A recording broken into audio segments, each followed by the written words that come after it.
오늘은 양력으로 2045년 2월 9일이고요. 음력으로는 2044년 12월 23일입니다. 오늘 명식은 을축년, 무인월, 갑오일이 되겠고 일지는 갑오가 되겠습니다. 자, 사주를 분석함에 있어 제일 중요한 것은 일간이 어떤 일간이냐 또는 그 일간이 어느 원령에 태어났느냐 요걸 가지고 사주를 분석하게 되는데 오늘 일간은 바로 갑이라고 하는 천간이 일간이 되겠습니다. 자, 갑이라고 하는 천간 10개의 천간이 있습니다. 갑, 을, 병정, 무기, 경신, 임계라고 하는 10개의 천간이 있는데 이 갑이라고 하는 천간 10개의 천간 중에서 가장 먼저 1순위의 천간이 되겠고요. 오행으로 구분하게 되면 갑이라고 하는 것은 목의 기운을 가지고 있는 오행이 됩니다. 천간, 갑을, 병정, 무기, 경신, 임계 중에서 두 개씩 짝이 지어지죠. 갑을은 목이 되는 것이고 병정은 화가 되는 것이고 무기는 토가 되는 것이고 경신은 금이 되는 것이고 임계는 수가 되는데 갑이라고 하는 것은 목의 기운을 목이라고 하는 오행을 가지고 태어난 일간이 되겠습니다. 이 목이라고 하는 건 눈으로 보게 되면 물상으로 보게 되면 나무라고 이렇게 보죠. 산에 가면은 여러 가지 풀도 있고 큰 나무도 있는데 갑목 같은 경우에는 나무라고 하는 물상으로 볼 수가 있겠고 또 기운으로 보게 되면 따뜻한 온기를 말합니다. 온기라고 하는 것은 집 안 온도가 적정한 온도가 돼야지 사람이 살 수가 있습니다. 그래서 이 목의 기운이라고 하는 것은 이불을 덮고 있을 때 또는 추울 때 목화 솜 같은 거 이렇게 덮고 있으면 따뜻하죠. 그러한 온기를 말하는 것이고 예를 들면 이제 화의 기운은 너무 뜨거운 열기를 말하는 것이고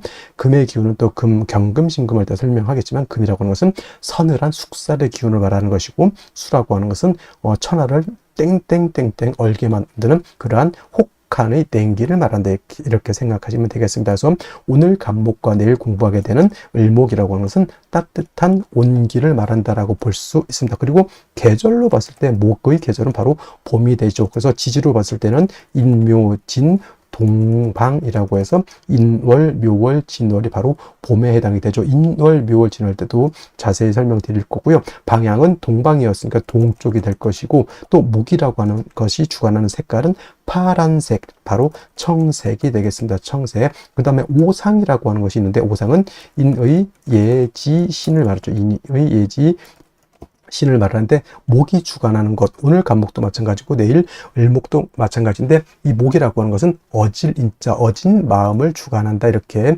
보시면 되겠습니다. 그래서 인을 주관하죠. 그래서 갑목 일간이라든가 을목 일간들은 바로 좀 측은지심, 남을 좀 이롭게 하고 남을 갖다가 이렇게 보듬어 주려고 하는 그러한 마음을 가지고 있는 것이 바로 목의 일간이 가지고 있는 특성이 된다. 하지만 사람이 항상 인자한 것도 좋지 못하죠. 왜냐하면 사람이 너무 인자하기만 하게 되면은 오히려 사람의 신뢰라든가 신의가 많이 떨어지게 됩니다. 왜냐하면 목이라고 하는 것이 토를 극하게 되면 토일 때 설명하겠지만 토라고 하는 것은 믿음이죠. 사람이 너무 이제 이 사람한테 다 인자하고 저 사람도 다 인자하고 모든 사람들 내가 다 포용해. 좋은 사람도 포용하고 나쁜 사람도 포용한다는 얘기죠. 그러면은 예를 들면은 나쁜 사람은 응당히 어떤 죄를 주거나 이래야 되는데 열심히 일한 사람하고 열심히 일하지 않고 이상한 나쁜 짓을 한 사람하고 똑같이 대한다라고 하면은 사람들 사이 어떤 그 사람에 대한 사람은 좋은 사람이 있겠지만은 그 사람에 대한 어떤 신망 같은 것은 많이 떨어진다라고 이렇게 볼 수 있는 것이죠. 그래서 목 일간인 사람들이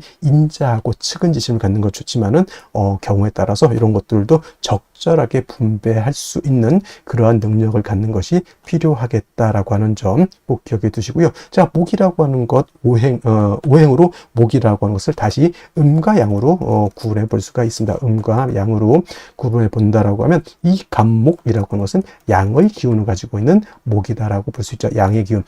양이라고 하는 것은 쉽게 말하면 음은 좀 동적이고 좀 거칠고 좀 무겁고 밝은 그런 개념이라고 하면 음은 양에 비해서 작고 왜소하고 좀 그러한 개념으로도 볼 수가 있습니다. 그래서 갑목이라고 하는 것이 양목이다라고 하면 반드시 음은 있습니다. 음양이라고 하는 것은 음과 양이라고 하는 것은 항상 같이 붙어 있는 것이기 때문에 양이 없는 음이 없고요. 음이 없는 양이 없습니다. 항상 같이 있게 되죠. 남자 없는 여자 없고요. 여자 없는 남자 없다라고 하는 것과 똑같이 이해하시면 될 것 같고요.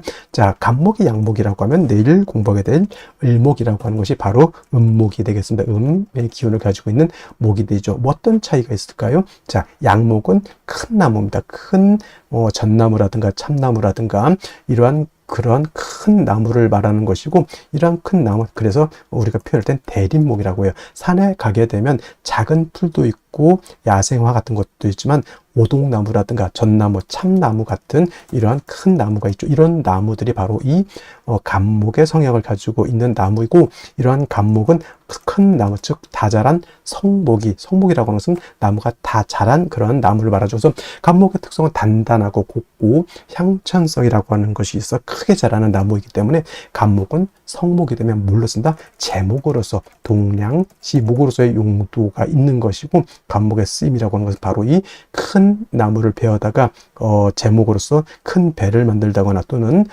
큰 궁궐, 큰 사찰 같은 거, 옛날에는 지금이야 이제 철골 구조를 많이 짓지만 옛날에는 큰 나무로서 거북선도 만들고 여러 가지 큰 건물은 이런 아름드리 큰 나무를 갖다 이렇게 만들었다고 하죠. 그래서 간목이라고 하는 것은 제목으로서 용도가 있게 되는데, 그 간목이 제목으로서의 용도가 있기 위해서는 뭐가 필요하다? 그 나무를 베어내야 되죠. 반드시 경금이라고 하는 톱이라든가 도끼라든가, 요즘 같으면 이제 전기톱 같은 걸로 이해했으면 좋겠습니다. 그래서 경금이 있어야지만 간목을 갖다가 작벌할 수 있고요. 정화가 있다라고 하면 정화가 경금을 단련해야지. 예를 들어서 톱이라든가 도끼 같은 것이 날카로워야 되는데 날카롭지 않고 무디다라고 하면 그걸로 큰 나무를 갖다 재련하기가 깔끔하게 재련할 수가 없죠. 우리 집 목공소라든가 이런 데 목재소 같은 데 가게 되면 목수들이 항상 중시 여기는 게 있죠. 연장.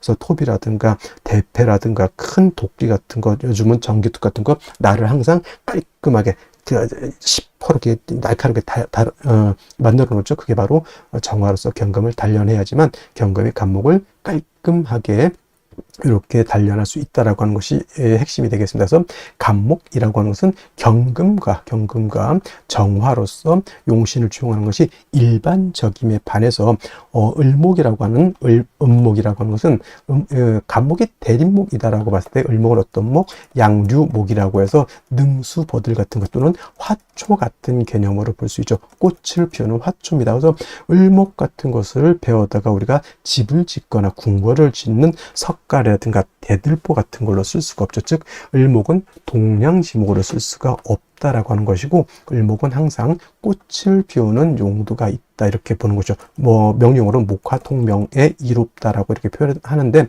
을목이라고 하는 것이 병화라든가 또는 정화 같은 것을 보게 되면 바로 이 목화통명이 돼서 을목이 아름다운 꽃을 피운다라고 이렇게 볼 수가 있는 것이고, 화만 있고 물이 없는 을목, 화초는 말라 죽을 수밖에 없죠. 그래서 을목이라고 하는 것은 병화, 양화인 병화와 음수인 개수로서 배합을 하는 것이 기본적인 용신 배원법이다. 물론 병화 없을 때 정을 쓸 수 있고요. 을목이 개수 없을 때는 임수 쓸 수 있겠지만은 병화 개수가 가장 좋은 을목의 용신인 것이고, 간목은 말씀드렸던 것처럼 경금과 정화를 취용하는 것이 가장 이상적인 용신 취용법이다. 이것을 기본적으로 일간 간목의 특성을 안 연후에 원령과 대비해서 사주를 어떻게 배합하는 것이냐, 이거를 보면은 되겠습니다. 자, 다음으로 원령에 대해서 알아보도록 하겠습니다. 월령이라고도 하고요. 이 월령은 다른 말로 월지라고도 하고 월원이라고도 이렇게 표현, 다 같은 말, 월주의 지지를 이루는 명칭이 월령, 월지, 월원 이렇게 표현하게 되는 것이고, 이 월령, 월지, 월원이 중요한 의미를 가지고 있는 것은 계절의 개념을 가지고 있다라고 하는 겁니다. 계절이라고 하는 것은 춘하, 추동을 말하는데, 봄, 여름, 가을, 겨울 이 안에는 우리가 왕세와 한열이라고 하는 개념을 추론해낼 수 있는 글자가 바로 이 월령, 월지가 되기 때문에 매우 중요한 것이고, 사주가 길한 사주라고 말씀을 많이 하죠. 좋은 사주는 어떤 사주니까 이 왕세와 한열이 중화를 잘 이룬 사주가 아주 부귀 영화를 누릴 수 있는 사주고, 그 다음에 왕세와 한열이 중화를 이루지 못했다 그러면 빈한, 빈천한 사주가 될 수 있는 그런 사주가 되는 것이다. 자, 지금은 이제 월령이 인월이 되었습니다.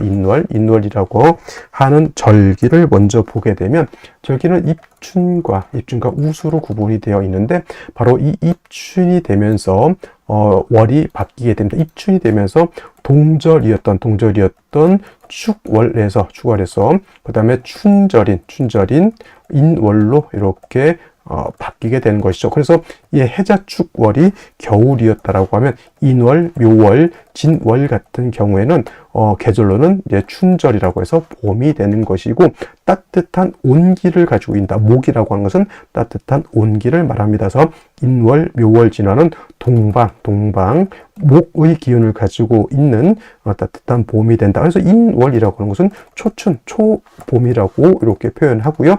묘월은 중춘이라고 표현을 하고 진월이라고 하는 계절은 모춘, 늦봄이라고 이렇게 표현하는데 인월은 목이라고 하는 오행이 임관지가 되고 묘월은 제왕지가 돼서 목이 인묘월에 가장 왕성하고 진월은 또 설명을 드리겠지만 진월은 봄에서 여름으로 넘어가는 환절기가 되는 것이 바로 이 진월이다. 그래서 실질적으로 목이 왕한 계절은 인월과 묘월이다라고 말씀을 드릴 수 있겠습니다. 한 가지 이 인월은 제가 초춘이라고 말씀을 드렸죠.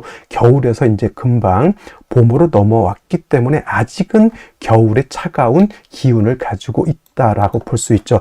그러니까 아직은 겨울에 차가운 한기가 미진하다, 아직 다 가시지 않았다라고 해서 대부분 조후라고 하는 개념을 필요로 합니다. 그래서 조후라고 하는 것은 뭐다? 차가운 것을 따뜻하게 하거나 또는 더운 것을 시원하게 만드는 것인데 인월은 겨울에 차가운 한기가 남아있기 때문에 화를 얻어서 따뜻하게 조후해야 되는데 이때 필요한 화는 병화를 얻는 것이 좋고 물론 정화도 얻어서 쓸 수도 있겠지만은 아직은 이 정화라고 하는 것은 병화에 비해서 조후할 수 있는 그러한 힘이 부족하다 이렇게 볼 수가 있겠습니다.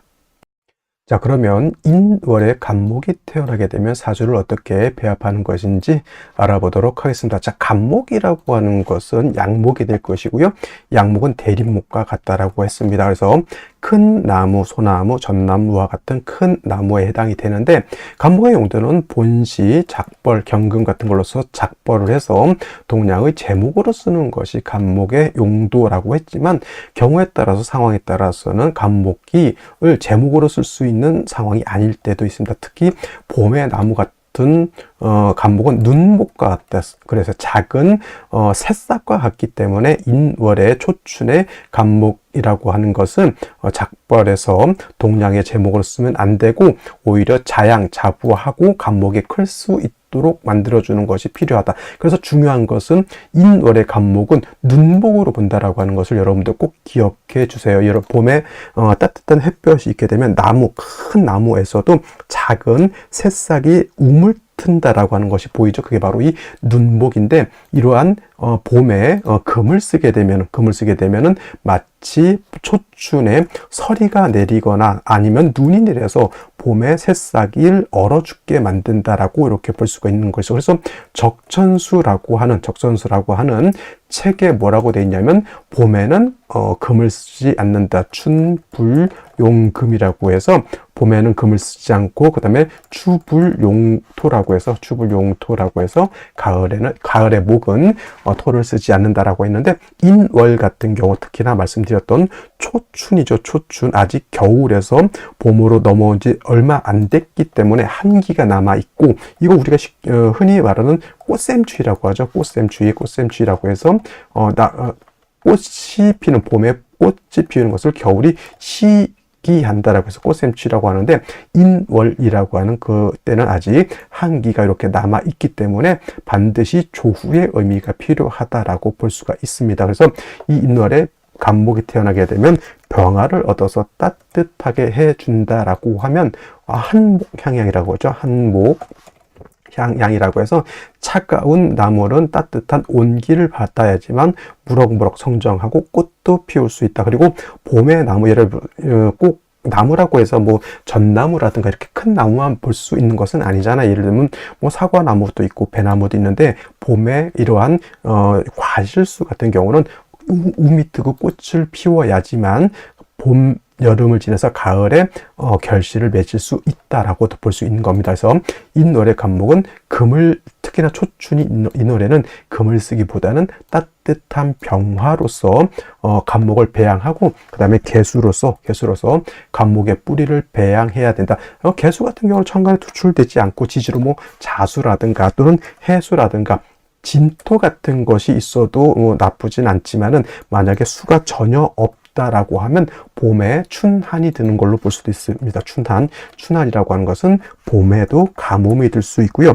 겨울에도 당연히 가뭄이 들 수 있습니다. 춘한이라고 표현하죠. 그래서 이 노래 간목은 먼저 병화로서 따뜻하게 해주고 개수로서 간목의 뿌리를 배양해 준다라고 하면 이 노래 간목이 중화를 이룰 수 있다. 병화로서는 따뜻하게 하고, 인월의 간목은 뭐예요? 일간 자체가 원령을 얻어서 신왕하다. 원래 간목은 신왕하면 경금으로서 작발하는 것이 맞겠지만은 춘불용금, 금을 쓰기보다는 화를 써서 간목의 수기를 갖다가 발산시켜 주는 것이 필요하다. 그래서 이 노래 간목은 병화 개수를 쓴다. 근데 예를 들어서 병화가 없을 때는 물론 당연히 정화도 쓸 수 있고요. 개수가 없을 때는 임수도 쓸 수 있지만, 정화 임수를 쓰는 것보다는 병화 개수를 쓰는 것이 좋을 것이다. 병화를 쓰는데 예를 들어서 수가 너무 많아져도 문제가 될 것이고, 수를 필요로 하는데 토가 너무 많아지는 것도 문제가 될 겁니다. 그것은 그때 사주를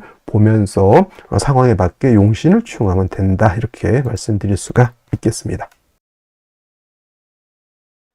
자, 다시 오늘의 명식을 살펴보도록 하겠습니다. 제일 중요한 것 일간이 되겠고요. 그 일간이 어느 원령에 태어났느냐를 보게 되는데, 일간은 오늘 간목 일간이 되겠고, 간목 일간이 태어난 원령은 인월이 되겠습니다. 항상 일간과 원령과의 관계를 잘 살펴보시기 바라고요. 세 번째로 격국과 용신이라고 하는 개념이 있습니다. 자, 격국이라고 하는 것은 사주의 틀을 보는 것이다. 사주가 어떻게 구성이 되어 있느냐를 보는 것이 격과 국을 보는 것이고요. 용신이라고 하는 것은 이 사주 8글자를 중화시킬 수 있는 가장 핵심적인 요소를 말한다. 무엇을 중화시키느냐? 왕세와 한열을 중화시킨다. 왕세라고 하는 것은 사주 8글자 중에 있는 오행 중에서 어느 오행이 왕하냐 약하냐를 보는 것이고요. 가장 중요한 것은 일간인 주인공인 내가 왕하냐 약하냐가 가장 중요하다라고 볼 수가 있겠습니다. 그리고 한열이라고 하는 것도 있는데, 한열이라고 하는 것은 이 사주라고 하는 것은 시간과 공간이 같이 병존하는 그런 틀이 되는데, 이 틀 안에서도 추우냐 더우냐 건조하냐 습하냐가 들어가 있습니다. 그래서 왕세를 보는 것이 우리가 흔히 말하는 억부용신법이라고 하는 것이고, 한열을 보는 것이 조후용신법이라고 이렇게 합니다. 그래서 용신을 취용하는 법이 한 5가지 정도 이렇게 가르치다 쓰게 되는데, 제일 중요한 것은 억부용신법, 그 다음에 조후용신법만 잘 알아도 용신이라고 하는 것은 크게 어렵지 않겠다, 이렇게 말씀을 드릴 수 있고요. 자, 용신이라고 하는 것은 이 사주를 중화시킬 수 있는 가장 핵심적인 요소라고 했습니다. 그래서 격국과 용신이라고 하는 개념은 역시나 일간과 원령이라고 하는 토대 위에서 살펴볼 수가 있는 것이고, 자, 일간 간목이라고 하는 것은 양목이 될 것이고요. 월지 있는 임목도 양목이 되겠죠. 양 대 양의 관계가 성립이 됩니다. 양목을 봤으니까 같은 비견겁제인데 양 대 양의 관계가 성립이 되니까 이거는 겁이 아니라 비견이 되겠습니다. 비견. 그래서 혹자는 이제 인월의 간목을 비견격이다 이렇게 보시는 분들도 있는데, 이거는 공식적인 명칭이 있습니다. 양간인 간목이 월지가 목의 임간지가 되면 임간지라고 했죠. 이 임간지가 되게 되면은 격은 무슨 격이다? 걸록격이라고 하는 자체의 격을 가지고 있다, 이렇게 말씀드릴 수가 있습니다. 걸록격이라고 하죠. 걸록격. 그래서 이 일간 간목 자체가 원령을 얻었기 때문에 매우 신왕사주가 된다, 이렇게 보시면 되겠고, 또 한 가지 격을 논할 때 이렇게 인목이라고 하는 것 안에 뭐가 있습니까? 지장과 무 무토라고 하는 것, 병화라고 하는 것, 그 다음에 간목이라고 하는 것이 들어 있는데, 인중에 있는 이 무토라고 하는 것은 격을 지용할 때나 용신을 지용할 때 무토는 지용하지 않고요. 만약에 중기인 병화가 정관에 투출하는 경우에는 이 병화를 가지고 격을 논할 수가 있는데, 간목이 병화를 보게 되면 양목이 양화를 받기 때문에 저거는 뭐죠? 식신이 됩니다. 그래서 만약에 이nor의 간목이 병화 투출되다, 이거는 식신격이다라고도 볼 수가 있겠죠. 일단 중요한 것은 원령만 놓고 봤을 때 뭐다? 일간 자체가 원령을 얻어서 매우 일간이 왕하다. 이것이 이nor의 간목의 핵심이 될 것이고요. 대체적으로 간목의 경우에는 서두에서도 말씀드렸지만 일간 간목은 왕하면 경금으로서 뭘 한다? 작벌한다라고 하는 것은 큰 나무를 도끼나 톱 같은 걸로써 잘라서 동량의 제목으로 쓴다. 예를 들어서 옛날 같으면 배를 만들거나 또는 궁궐을 짓거나 집을 지을 때 큰 기둥으로 쓴다라. 그래서 좀 멋있는 말로 동량지목이라고 하죠. 동량지목. 그래서 간목은 원래 성목, 다자란 성목이 돼서는 뭐다? 이렇게 제목으로 쓰는 것을 좋아하는데, 인월은 초춘이 되겠죠. 초춘이 되기 때문에 초춘의 간목은 물론 우리가 눈으로 봤을 때는 큰 나무로 볼 수 있지만, 이거를 갖다가 맹아라고 해요. 맹아, 작은 새싹 같은 것으로서 이렇게 보기 때문에 봄에 새싹이 피는 것과 같다라고 하죠. 그래서 인월의 간목은 왕하더라도 금을 쓰지 않는다. 춘불용금이라고 하죠. 춘불용금이라고 해서 봄에는 금을 쓰지 않는, 예를 들면 봄에 큰 나무나 작은 나무나 새싹이 이렇게 뾰록뾰록 이렇게 튀어나오는데 갑자기 눈이 온다거나 서리가 내리면은 어떻게 돼? 그 새싹이 다 얼어서 죽게 되죠. 그래서 인월의 간목은 왕하니까 뭐다? 경금을 쓸 것 같지만 경금을 쓰지 못하고 오히려 따뜻한 화를 지용한다. 그리고 초춘인 인월은 아직 전 계절인 겨울에 한기가 남아있기 때문에 이것은 따뜻하게 조우를 해줘야 된다. 그래서 먼저 화를 얻어서 따뜻하게 해주면은 간목이 온기를 받아서 그 작은 새싹들이 이렇게 크게 자랄 수가 있죠. 맹하라고도 하고 눈목이라고도 이렇게 표현합니다. 작은 새싹과 같다는 얘기죠. 그리고 개수로서 간목의 뿌리를 배양해 줄 수 있다라고 하면 이것도 목화통명이 됩니다. 인월의 간목이 병화를 보거나 정화를 봐도 목화통명이 되죠. 이렇게 되면은 사주국세가 원활해질 수 있다. 물론 이제 개수가 약할 때 금이 있어서 개수를 생해주는 것은 당연히 필요하다. 이렇게 볼 수 있죠. 정리하면 인월의 간목은 병화로서 따뜻하게 하고 개수로서 간목의 뿌리를 배양해주면 좋을 것이다. 이렇게 말씀드릴 수가 있겠습니다. 자, 어디를 먼저 볼까요? 일지를 보도록 하겠습니다. 5화를 얻었습니다. 가보일주. 자, 이 지지삼합 중에서 인오술 삼합이 있습니다. 이거는 화국을 짓는다 그러죠. 불의 기운이 강해지는 것이고, 이렇게 5화를 봐서 이렇게 목화 세력을 얻으면 봄에도 우리가 뭐라고 그러죠? 춘한이라고 합니다. 봄에도 가뭄이 들 수 있기 때문에 물의 기운이 필요하다라고 해서 춘한은 이렇게 봄 가뭄을 이렇게 쓰게 되겠고요. 자, 월간의 무토가 이렇게 투출되어 있습니다. 5의 생을 받고 이런 화국에 무토가 투출되면 목화토가 다 세력을 얻죠. 근데 중요한 것은 사주가 매우 건조해진다라고 하는 것이고, 무토 자체도 이거는 건토죠. 건토는 어떻게 했으면 수가 있으면 그 습기를 물 먹는 하마처럼 쪽 빨아당겨서 수기가 말라 비틀어지게 만들 수 있겠죠. 그래서 습토인 축토라든가 진토 같은 것이 있으면 모르겠지만은 무토라든가 술토라든가 미토가 있는 것은 수가 필요할 때는 썩 도움이 되지 않는다라고 말씀을 드릴 수 있고요. 을목, 겁재가 있어서 무토를 제해 주려고 하지만 간목 같아서는 무토를 제할 수 있지만 을목은 제할 수 없다. 어떤 분들 일간인 내가 간목이니까 내가 무토를 제할 수 있지 않습니까? 라고 하는데, 제가 항상 일간은 뭐다? 임금과 같다. 어디 임금이 아랫사람들하고 같이 저 삽질하고 있어. 그렇지 않다는 얘기죠. 그래서 일간은 가만히 있는 것이고 나머지 것들이 생각 제어를 어떻게 하느냐에 따라서 내 부하들이 친구들이 얼마나 잘 똑똑하고 하느냐에 따라서 임금인 간목을 잘 부양할 수 있느냐, 이것이 관건이 될 것이다라고 말씀을 드릴 수가 있죠. 자, 일지 보게 되면 축토를 이렇게 봤습니다. 축토도 뭐 재성이긴 하지만 아까 말씀드렸던 것처럼 지지로 진술, 축, 미, 토가 있긴 한데 이 중에서 진토라고 하는 것과 요 축토라고 하는 것은 물기를 가지고 있는 토이기 때문에 사주 전체가 건조하더라도 그 작은 축 중에 있는 개수를 끌어당겨다가 간목을 생할 수는 있지만은 역시나 축중 개수 신금 가지고는 이 인월에 춘한 가뭄이 든 것을 해결하기는 좀 어렵다, 이렇게 볼 수가 있겠습니다. 자, 그러면 생시는 어떤 생시를 얻는 것이 좋을지 알아보도록 하겠습니다.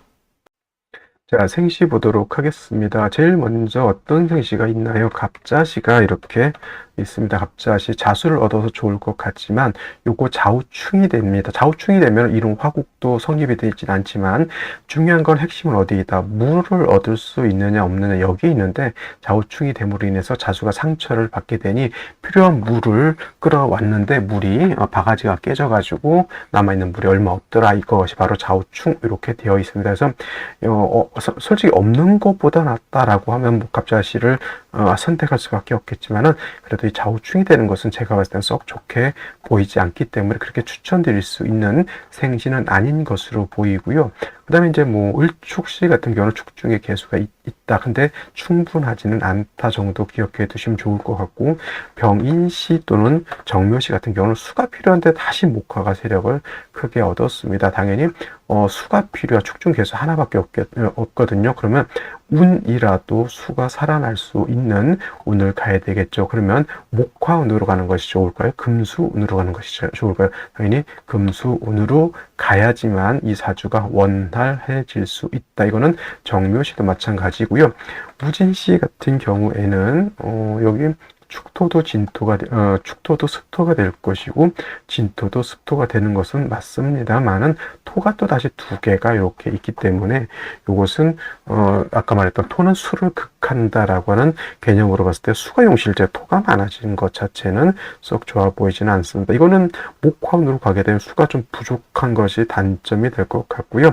이것도 제가 봤을 땐 금수운으로 가는 것이 합리적이지 않을까. 기사시, 경호시도 마찬가지, 신미시도 마찬가지. 신미시 같은 경우는 뭐 아무 의미가 없어요. 신금 가지고 뭐 할 거예요? 미토 가지고 뭐 할 겁니까? 오미합파 괜히 사주 화토만 왕해져서 사주는 더욱더 건조해질 수밖에 없죠. 차라리 뭐 이렇게 뭐 예를 들면 무진기사 경호 신미시를 얻어서 어차피 금수운으로 갈 바에는 저라면 차라리 병인시를 얻어서 금수운으로 가는 것이 훨씬 더 이득이다, 이렇게 말씀드릴 수 있겠고요. 그 다음에 임신시 또는 계유시 같은 경우에는 이제 인월에 임신계유시는 지지로 신유금, 상관은 인계수 수를 얻었죠. 그리고 이제 초춘이기 때문에 이제 화가 있어 주어야지만 좋을 것을 해서 임신계유시는 어떠는 금수운이 아니라 이것은 목화운으로 가는 것이 좋을 것이고, 을해시 같은 경우는 좀 좋은 점은 뭐냐면 해수, 이거 인성도 얻었지만 간목이 여기에 뿌리도 들 수 있다라고 하는 또 장점이 있습니다. 수를 얻었으니까 이것도 좀 제가 봤을 때는 금수운보다는 목화운으로 가는 것이 조금 더 좋을 것으로 보입니다. 그래서 이거는 이제 생시에 따라서 목화운이냐 또는 금수운이냐 것이 갈라지기 때문에 잘 살펴서 생시를 선택하는 것이 중요하다, 이렇게 말씀드릴 수가 있겠습니다. 자, 오늘 여기까지 설명드리도록 하고요. 저는 내일 또 찾아뵙도록 하겠습니다. 감사합니다.